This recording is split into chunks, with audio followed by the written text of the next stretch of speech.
트럼프라는 분의 외교 안보 노선은 미국의 기존 교과서를 뒤져서 나오는 게 아닙니다. 그래서 요즘에 많은 학자분들이 아마 당황하셨을 거예요. 그린랜드 내놔라, 파나마 운하 내놔라. 네.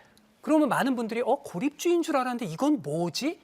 왜냐하면 이분은 트럼프 중심주의라고 제가 말씀을 드리는 게 본인이 과거 존재했던 미국의 제국으로 부상했던 맥킨리와 같은 본인이 역사의 위대함으로 남거나 노벨상을 받거나 이런 겁니다. 그래서 우리가 이제 앞으로 트럼프 2기를 대응할 때 그러니까 트럼프라는 분이 갖고 있는 2기에서 가장 큰 욕망이 뭔가 그리고 그 욕망을 실현해 나가는 과정에서 참모들 간에 어떤 그 조정과 갈등들이 있는가라는 부분들을 보면서 이제 봐야 되지 않을까. 그러니까 지금은 이분의 욕망은 관세라는 부분에서 캐나다와 멕시코를 굴복시키는 것. 네, 오늘은 그 두 나라만 얘기했어요. 그렇습니다.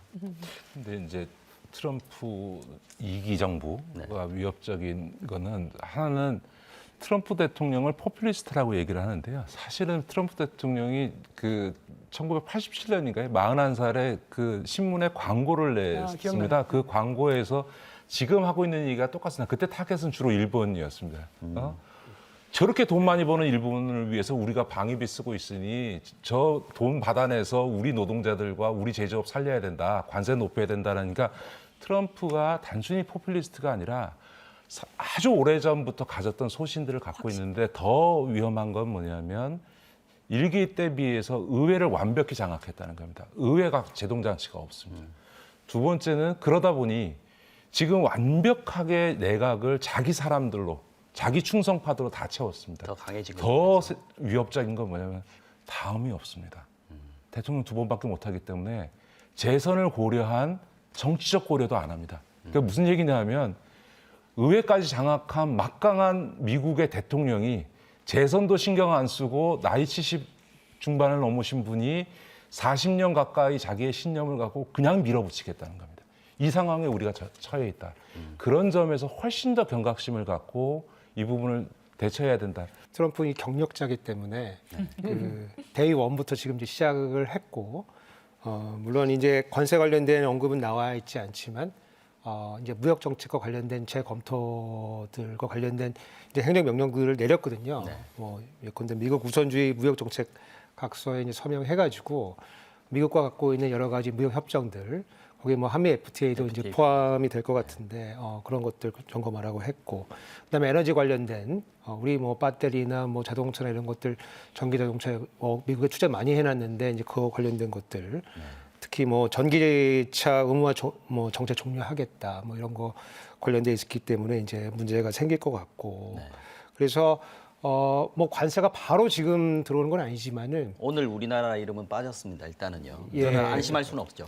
뭐 채널은 이제 세 가지입니다. 아까 네. 보편관세 얘기해 주셨지만은 보편관세 통해서 들어올 거고 그다음에 뭐 그 트럼프 1기에서 나왔던 이제 중국과의 여러 가지 이제 무역 전쟁을 통한 이제 이런 관세가 하나 실현이 될 거고 그 다음에 우리가 이제 여러 가지 그 미국의 이제 그 보호무역 정책을 뚫기 위해서 뭐 멕시코나 이런 데 조금 캐나다 이런 데 많이 나가 있었는데 전진 기지로 활용을 했었는데 이제 거기도 이제 막히게 된다. 그래서 이렇게 총 한 세 가지 채널로서 관세가 상당히 우리가 개방도가 큰 나라이고 그리고 뭐 윤석열 정부 들어가지고 미국 관련 무역에서의 흑자가 뭐 한 500억 달러까지 지금 커진 상태고 세계적으로 따져보면 우리가 한 6에서 7 정도 하기 때문에 주 타겟이 될 수가 있다. 네. 이런 상황에서 상당히 우리 리더십이 지금 공백 상태이기 때문에 이런 협상에 나설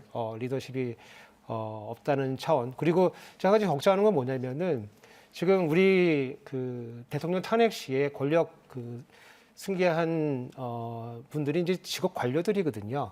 선출된 권력이 아니기 때문에 이 통상협정을 통해서 나오게 되는 것들은 결국에는 국익의 전체적인 이익을 위해서 일부의 이제 국민이 이제 손해를 봐야 되는 이런 협상을 할 수밖에 없는데 대표성이 떨어지는 이 지금 권한대행 체계 내에서 이런 협상들을 잘 성공적으로 해낼 수 있을 것인가라고 하는 걱정이 앞서고 그런 측면에서 여야정 합의체가 빨리 만들어져 가지고 최성모 권한대행 체계가 국민의 대표 로부터 좀 지원을 받은 상태에서 좀 협상에 나서는 것이 새로운 리더십이 쓰기 전까지 우리가 취할 수 있는 최선의 전략 아니겠는가 이렇게 생각하고 있습니다. 제 생각에 말씀하세요. 네, 이혜원 의원님께서 네, 저는 조금 이제 생각이 다를 수가 있는데 많은 분들이 이제 너무 과잉공포인 것 같아요. 아까 우리 김기식 원장님도 얘기한 것처럼 말씀하신 대로 보편 관세가 전 세계에 다 10%에서 20% 하겠다는 게 트럼프의 말인데 오늘 보면은 취임식에서 얘기한 것만 해도 우선순위는 꽤 떨어집니다.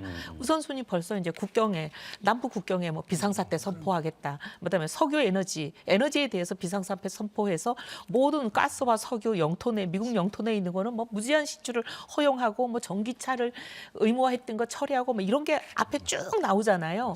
그러니까 뒤에 있고 그리고 관세 그 자체가 우선순위가 좀 떨어지는데 이분이 원래 첫날 행정명령으로 하겠다 그런 것만 해도 행정명령 한 100개쯤 해야 되는 거예요. 공약이 41개니까 첫날 내가 해결하겠다는 공약이 41개인데 행정명령 100개는 해야지 되는 건데 오늘 뭐 그게 안 된 거잖아요.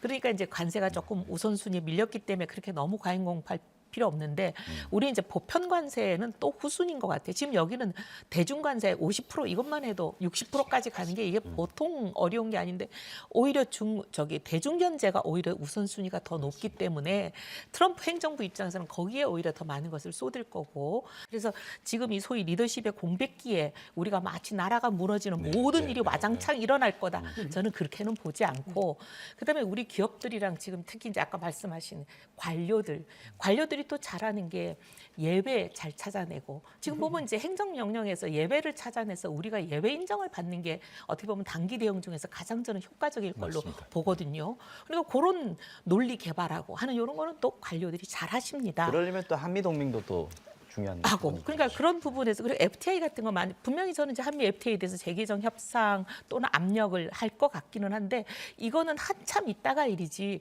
당장 우리 리더십 공백기에 일어날 일 같지는 않고 그다음에 지금 기업들을 보니까 기업들이 굉장히 발빠르게 여러 가지 대비책을 아까 말씀하신 멕시코에 이미 공장 설립하려고 했던 모 기업의 같은 경우도 공장 부지만 확보해놓고 이제 짓지는 않고 지금 보던 거 아니에요?